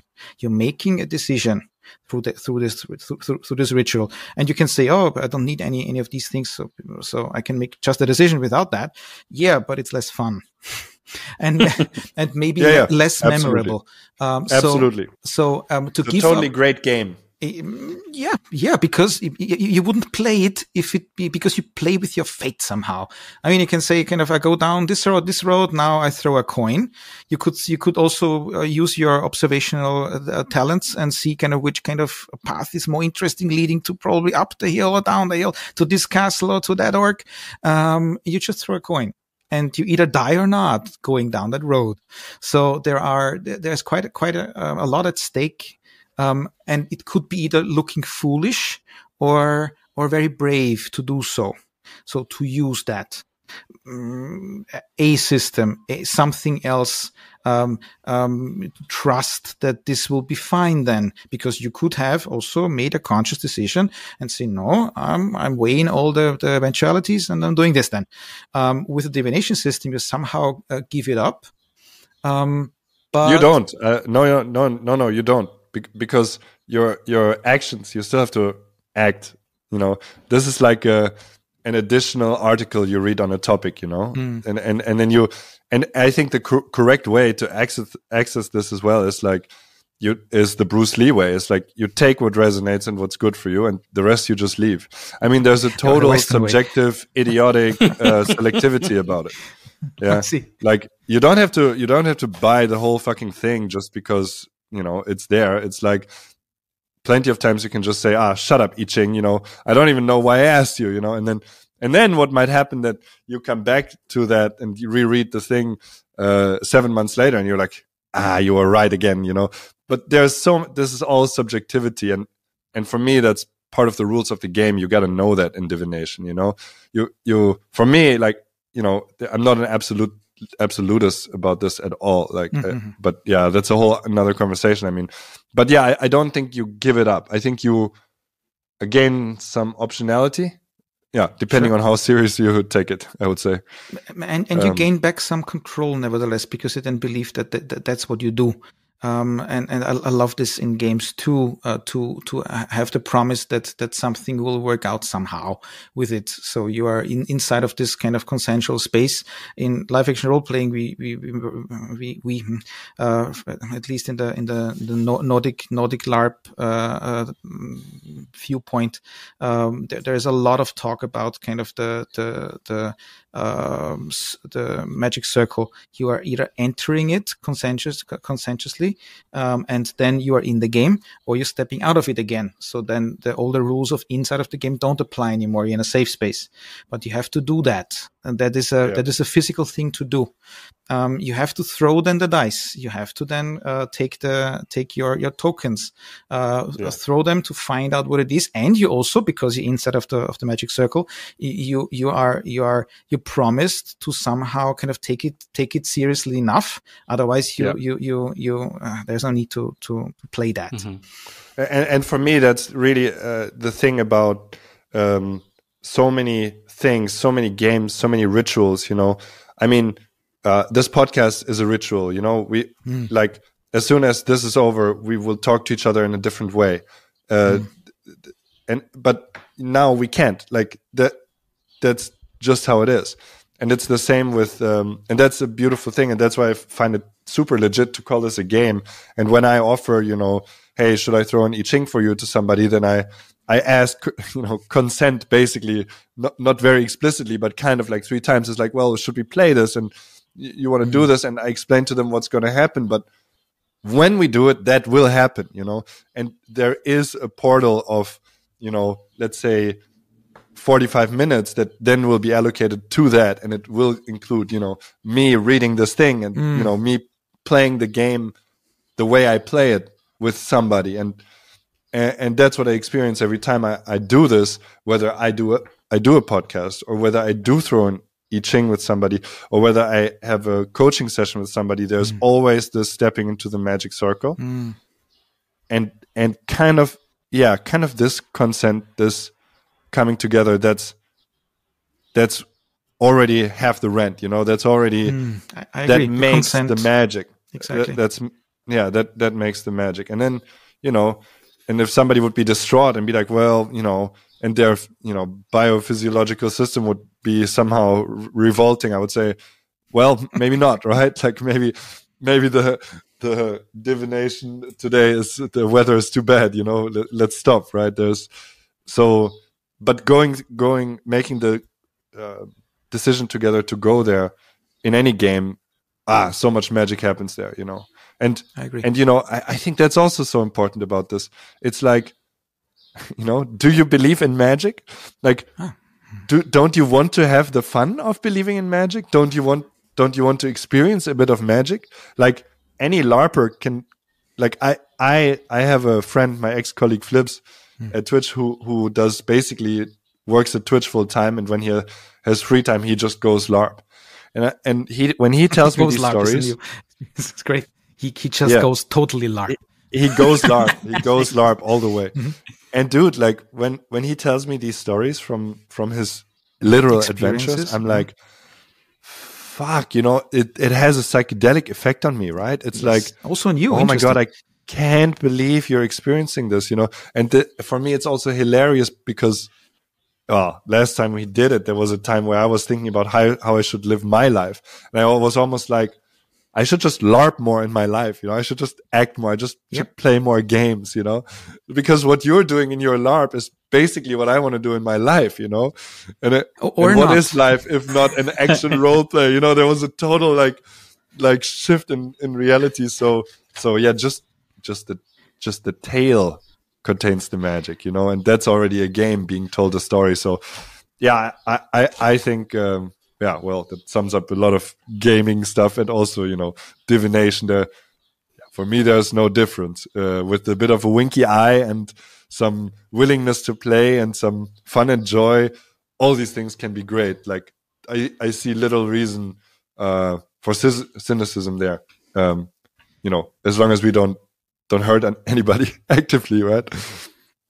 If you have ever been a refugee on a ship of the colonial fleet and getting nuked out of the sky around Elysium Omega because you made the wrong decisions or your decisions didn't matter and you died there in the story world of Battlestar Galactica, being played out as a 3 days Nordic LARP at a Swedish destroyer in Gothenburg, then I would not want to really live that in my life, but I love it that this is possible, that you can live it emotionally with people who create this experience for real in our world, and you can step into it and feel the turmoil of these situations, feel the cold of the steel, as if it's in space, to feel as if you died because there were things were in vain. And everybody has its own story then to tell. And the bleed, I mean, the LARP term or Nordic LARP term for kind of this emotional bleeding of emotions from the character into the player, or from the player into the character, which goes both directions, is so interesting because it, like a drug, it goes on for weeks. You can have flashbacks. I had a flashback in my vacation in Greece. No, it was in Italy actually, on a ferry where I saw a red telephone. I said, "Oh my God, there will be the captain will be calling, and we'll get boarded soon." All the emotions were back because I saw this damned kind of phone, and it was on a ship. And suddenly, even though it was the brightest kind of summer day and it was warm, everything came back. So that's heavy. That's heavy and interesting and strong stuff. I'm deeply convinced that these kind of experiences are very informative and very kind of fruitful. They're a little bit wacky, of course. They might cost money to make that happen. It needs time and commitment. But like kind of stepping into a designed video game environment, if it's done well, it captures you, it catches you, and it grows a certain kind of experience which you would not have outside of it. And that is culture being kind of created by people. And I think that's what's awesome in all these kind of proliferating fields and intersections, trying to kind of tell people or give people a magic circle where they can tell themselves something about themselves or the world, or where they can come back with different memories and a new maybe a little bit new changed weighing of their values. Yes, and I hope I won't give you flashbacks now, but we will now nuke this interview into oblivion. And we will no PTSD. Thank you for that. We have we end these podcast interviews with questions we consider essential, because we're at quite a time limit. These are going to be quick fire, so fire short, fire quick. Okay. Do you agree to the game? Do you step into the mystic circle with us? The game within the game? Consent has been given. Okay, essential question number 1. What inspires you? Any kind of storytelling, especially serial, meaning kind of long-term. Long-term means kind of a short story could be a joke, but I mean hours and hours of world building with characters. That inspires me. What is the purpose of your being? Breathing, eating, pattern recognition. We know it. What's a beautiful day to you? When it rains. What is the change you want to see in the world? More sunshine into the hearts of people, please, and more peace. And how do you contribute to that? creating meaningful stories for others, engaging in conversations which create positive change, and all that loaded up by really wanting that honestly and not just as a kind of professional positioning and branding. Some do that. I'm just kind of annoyed after all this that we really need that. We need people to come up and engage and push for the right things to happen, as far as we know, right? And to engage in that somehow as good as I can. That would be it. If you would start a new save game in your life now, what occupation would your new character have? What do you mean save game? A game which I can save with save points? Yeah, if you would like have a new game plus or something, you start your totally life, new life, a new save. Yeah, what occupation would your new character have? Monk in Tibet. Nice. Do you have any books that you often recommend and that you would like to recommend to the listeners or to us? Oh yeah, 1 to 3. 1 to 3. Okay. Read the whole Dune cycle, 1 to 6, not just the first 3. I just read them again in the pandemic lockdowns. It's just kind of fantastic, also from the environmental standpoint of how planetary things could work out and politics. Fantastic, and the vision point of it. So we have Dune, Frank Herbert. I put Neil Stephenson's Diamond Age onto it, even though the book itself didn't kind of blast through so much, but the themes. There is a particular a book in there, which is very, very kind of close to what I'd like to kind of aim my work at. So Diamond Age, Neil Stephenson, and the third. What do we do with the third? We have it. And can it be German too? Of course. Okay, it's Austrian.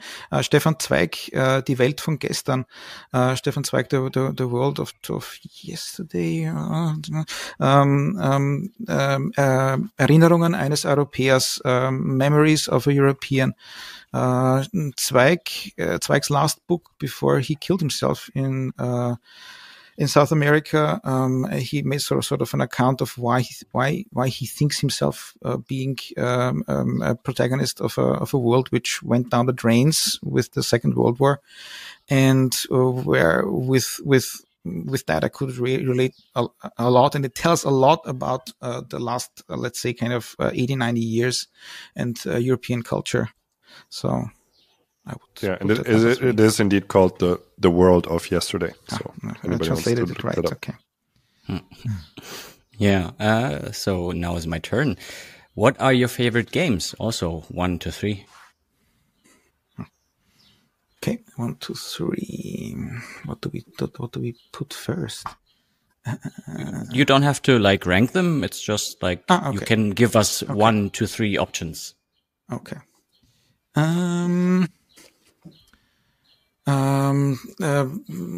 Zack McCracken, C64, classic. Number 2 would be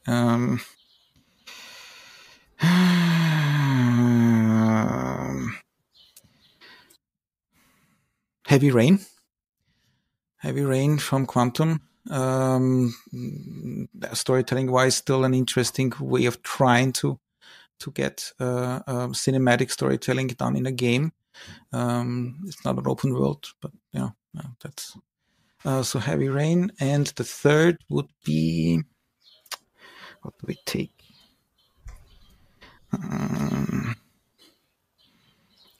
Let's call it a checkers board game. Simple. Play with your kids. All right. Who is somebody from the games industry, or let's say wider games industry, who you would like to get to know? Okay. who I'd like to get to know. Well, yeah, I'm saying it even though the games industry kind of fringes, and you would not like me for that. I'm just would ask him some moral questions. And it's Palmer Luckey, Oculus founder, who is now working on Anduril, an AI startup for defense contractors. So he's working for the military. And I would sit down and really ask the guys some kind of questions about it. Of course, I would not be able to do so. They would probably kind of, not let me. All right. Since the project this podcast belongs to, Games at Berlin Europe, is about connecting people, we thought it would be a fun challenge to try and do what we just asked you. So basically, we will actually somehow try to reach out and get you your answers and connect you to that person. So really? we will let you know how that goes. Okay. That's our challenge. The guy got kicked out of Facebook, so kind of maybe he's open for a talk here and there, coffee table talk. I don't know.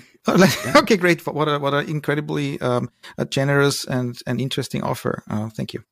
And that's the mechanic of the question as well. So we give that to every guest. I didn't say consent, but I'm very happy. Thank you. Yeah, exactly. Game without. I mean, you started at the beginning. You said consent. I can clearly remember. We can edit the game within the game, but not to the game within the game within the game. Oh, I see. Exactly. I see. Okay, then who is someone you know who you think we should have on the podcast? I was expecting a little bit. I was thinking already. You should. I think out of the people I know who are kind of cozy and have something to say, and also are deeply. I just like the forward storytellers.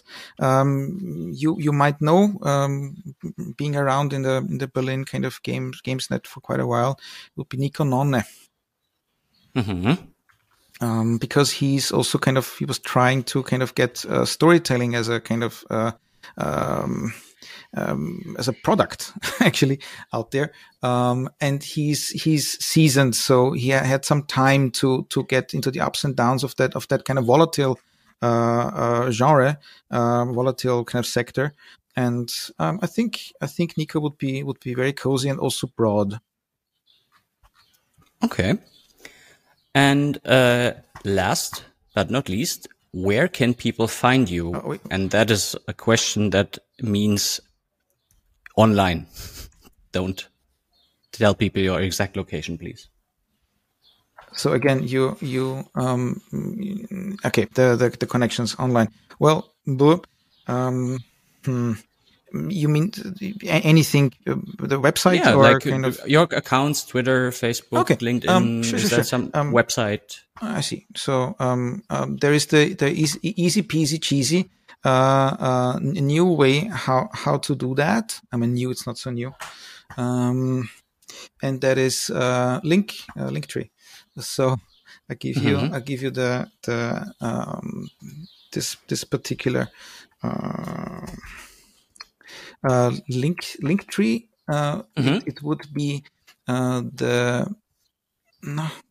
we can post it in the show notes after. So if you have all your stuff in there, point.ee. So the Linktree stuff / and then we have the hack with underscores H_E_C_K.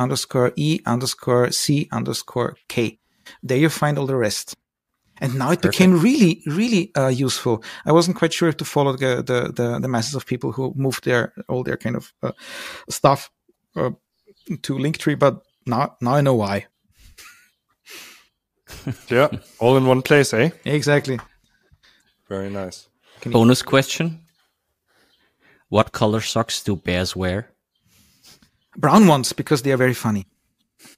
None, because they usually have bare feet. You're really ending it with a bear joke.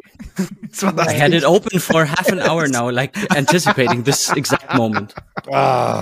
It's also a list of like 53 of them, and I was thinking all the time, which one are you gonna choose? We love Florian for his bearing with the bears and just giving them another more exposure. I think we need to kind of honor that. I think he represents a great way of being. Thank you for talking to us, man. Well, this was very interesting, and thanks for talking to me about the I Ching in the last moment. I'm grateful that it happened. I'm very happy that our conversation here turned out to be kind of also enjoyable and happy for me, and that there were so many bears mentioned.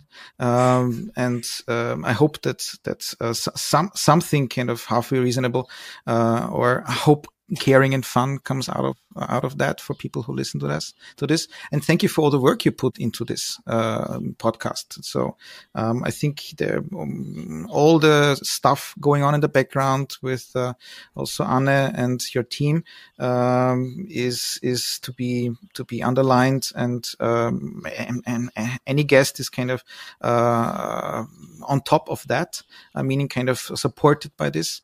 And thank you for making it happen and bringing out interesting stories to people who are thinking that games are more than just playing. Appreciate Thank you very that. much. Thank you. Thank you. Have a great day. Have a beautiful day. You too. Thank you. Bye-bye. Bye. Bye. Hi there, Simon here. Thanks for listening to this episode. If you like what you hear here and you would like to hear more here, feel free to follow or to subscribe to the podcast on whichever platform you get your audio fix. We appreciate you, and we promise you to bring you many more insightful conversations with fantastic games industry guests from Berlin and from all over Europe. Thank you very much, and see you very soon. Bye-bye. Hi there. Before you go, this is Florian, Project Manager for GamesNet Berlin Europe. If you want to stay connected to the network, find out more about upcoming events and links to other MediaNet initiatives, you can visit us at gamesnetberlin.eu and subscribe to our newsletter. Thank you so much for listening to our podcast, and until next time.